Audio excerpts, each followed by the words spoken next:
Dinner is wretched. 5 prunes accompanied by cold, weak tea and thick hunks of tough buttered brown bread. Some of the inmates snatch food from other women if they can. After the meal, the women are forced to strip. Their clothes are taken away. Pale and shivering, they wait in line, too cold and anxious to be embarrassed by the naked bodies on display. Soon, it's Nellie's turn. She stands in the large stained tub as a woman roughly scrubs her with the same dirty rag that had been used on other inmates. 3 buckets of ice-cold water are dumped over Nellie's head to rinse her. All the women are washed and rinsed in the same manner, even if they're sick or elderly. Nellie is given a short flannel slip to wear. There are no towels, and her limp, wet hair drips all over her slip. For being disruptive, earlier Nellie had tried to defend another woman. She's forced to sleep alone in a tiny room with barred windows. The night nurse locks her in. Being damp makes the hard bed even more miserable. Her lone woolen blanket is too short. If she yanks it to her chin, her feet are exposed. Even if Nellie's inclined to, it's nearly impossible to get a good night's sleep. Several times during the night, nurses unlock the bedroom doors and check on the inmates. Each time they check on Nellie, a few nurses crowd the doorway to get a look at her and curiously gossip about her amnesia. Thus passes Nellie's first night in Blackwell's Island Women's Lunatic Asylum. A few days before, on September 22, 1887, an unemployed 23-year-old Nellie Bly had managed to talk her way into a meeting with Joseph Pulitzer, famed newspaper publisher of New York World. Nellie claimed that if he gave her a chance, she could write a big story. She left the meeting with an amazing undercover assignment: feign insanity and be committed to Blackwell's Island Women's Lunatic Asylum to investigate rumors of abuse and neglect. At this time, Blackwell's Island held a poorhouse, a smallpox hospital, a prison, and the insane asylum. The island was notorious for being a miserable place. For many people, the covert mission would be a scary, even dangerous job, but Nellie relished the idea. She was an intrepid and tenacious woman who had gotten her first break in newspaper reporting as a teenager when she wrote an anonymous, scathing response to a misogynistic column in the Pittsburgh Dispatch. She made such an impression on the editor that he ran an ad asking the writer to come forward. When Nellie identified herself, he gave her a chance to write an article and ultimately hired her full-time. Unfortunately, most of the articles she was assigned were geared towards quote-unquote women's interests such as fashion. But now, a major metropolitan newspaper was giving Nellie a shot. Not only was the topic of care for the mentally ill ethically important, but it would increase Nellie's reputation as a writer. That is, if she could pull off the mission. After practicing looking wide-eyed and crazy in the mirror, Nellie stayed up all night reading ghost stories to put herself in an uneasy frame of mind. She donned old clothes and checked into a working-class boarding house on 2nd Avenue called the Temporary Home for Females, under the name Nellie Brown. The first stage of Nellie's plan was to be brought before the authorities, and it didn't take her long to succeed. For a day or so, she drifted listlessly through the boarding house, watching the other boarders. Occasionally, she commented on how the other women seemed crazy, how sad the world was, and her missing luggage. When she asked questions, she told the other women that she couldn't remember anything since her headache. Also, Nellie refused to go to bed, standing and looking out the window for most of the night. The assistant matron of the rooming house, Miss Stannard, reported Nellie to the police, who then took Nellie away to Essex Market Police Courtroom. When speaking to Judge Duffy, Nellie put on an accent. The judge assumed that she was from Cuba. He questioned her about her home in Havana, but Nellie claimed not to remember. The judge had a doctor examine her. After a cursory examination during which Nellie forced herself to stare without blinking, the doctor decided that Nellie had been taking belladonna and was crazy. She was sent by an ambulance from the courthouse to Bellevue Hospital. People lined the streets to catch a glimpse of the crazy girl, but the doctor saw Nellie's unease and kindly closed the ambulance's curtains. At Bellevue, Nellie was fed cold, unseasoned food for lunch. The hospital was freezing. All the windows were kept open because fresh air was good for patients. When Nellie complained of the cold, the nurses told her that she was in a charity place and shouldn't expect better. It only got worse from there. Another doctor did a second cursory exam on Nellie and asked various questions, including if she was a prostitute. He decided that she was demented and should be definitely committed to an insane asylum. Nellie spent a rough weekend at Bellevue, eating bad food, freezing, and being kept up at night by inconsiderate nurses. She was also gawked at by people who came to look at the insane patients. People were especially interested in Nellie, the crazy girl from Cuba. On Monday, Nellie and several other new inmates were loaded into a dirty cabin in a rickety old boat and taken to Blackwell's Island. On the boat, Nellie decided to behave as her normal self on the island and see if the staff still thought she was crazy. The admitting doctor to the asylum barely interacted with Nellie during her third cursory exam and completely ignored her protests of sanity. He was too busy flirting with an assisting nurse. During her first terrible night in the asylum, Nellie lays awake wondering what would happen if there was a fire. Blackwell Women's Lunatic Asylum had about 1,600 women total. Nellie's building houses around 300 women, divided into sections known as halls. Nellie is in one of the solitary rooms for the receiving new inmates section, Hall 6. Generally, there are 6 beds to a room except for solitary confinement. All bedroom doors are locked at night. Nellie thinks this is a disaster waiting to happen if there ever was a fire.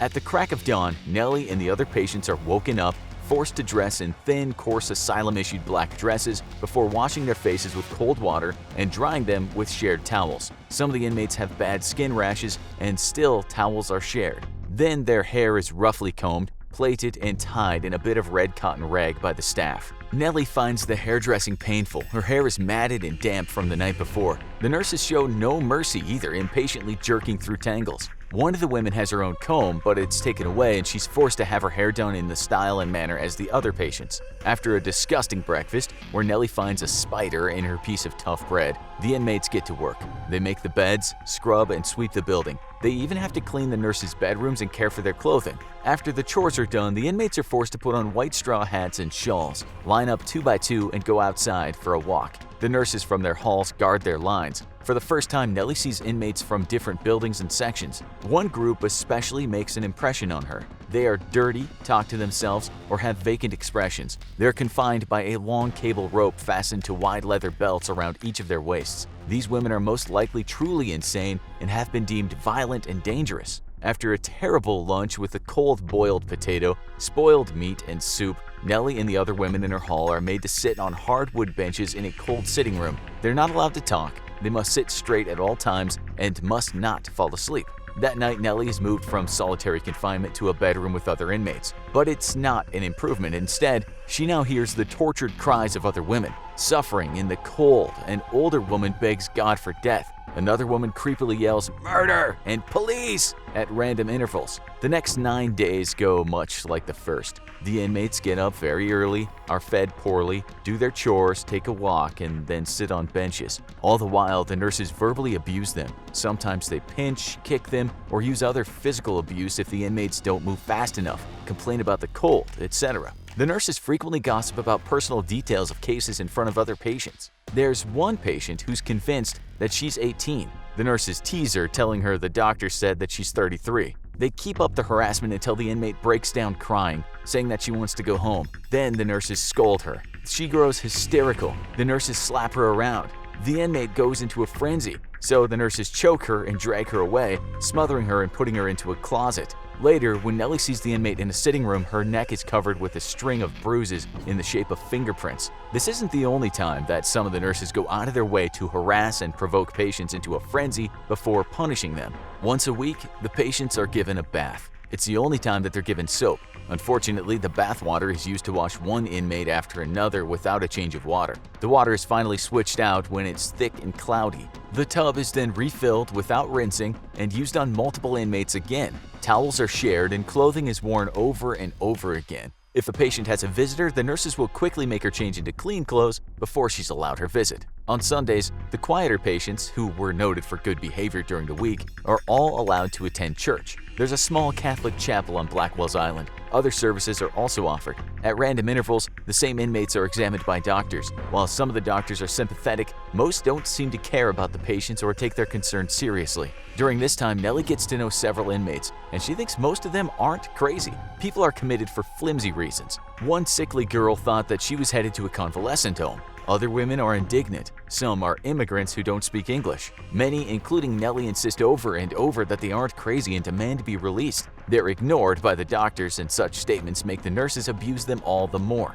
Sometimes inmates are deemed disruptive and are forced to take sedatives under the threat of being injected with morphine by the doctors. After several logical complaints to one of the doctors, after a few days, Nellie's moved to Hall 7. She's also able to talk the doctor into moving a woman she's made friends with. Most of the nurses are slightly nicer in Hall 7, and the section has a cheap piano. The inmates are being trained to sing and spend less time sitting and doing nothing. Nellie hadn't had a plan for being released when she was committed. Actually, it ends up being far easier than she thought. Some friends of hers appeal to the authorities to have her placed in their care, and all Nellie has to do is consent. 10 days after she first arrived, Nellie leaves Blackwell's Island as a free woman. Nellie writes a popular series of articles for the New York World exposing the mistreatment occurring at Bellevue and Blackwell's. Later, her articles are published in a book called 10 Days in a Madhouse. Soon after her ordeal, Nellie was summoned to appear before a grand jury to answer questions about her experience. Along with members of the jury, Nellie visited Blackwell Island. However, staff at the asylum caught wind of the impending visit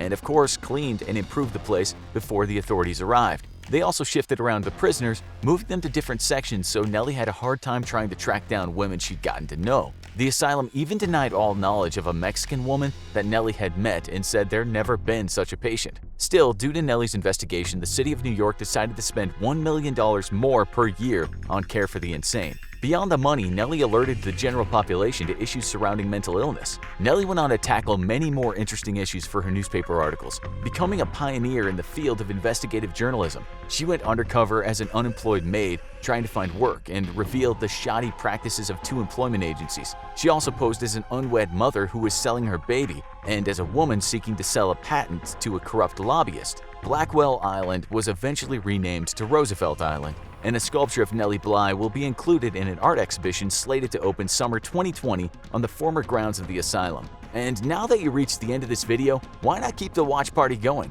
Check out the amazing story of the expose of Pennhurst Insane Asylum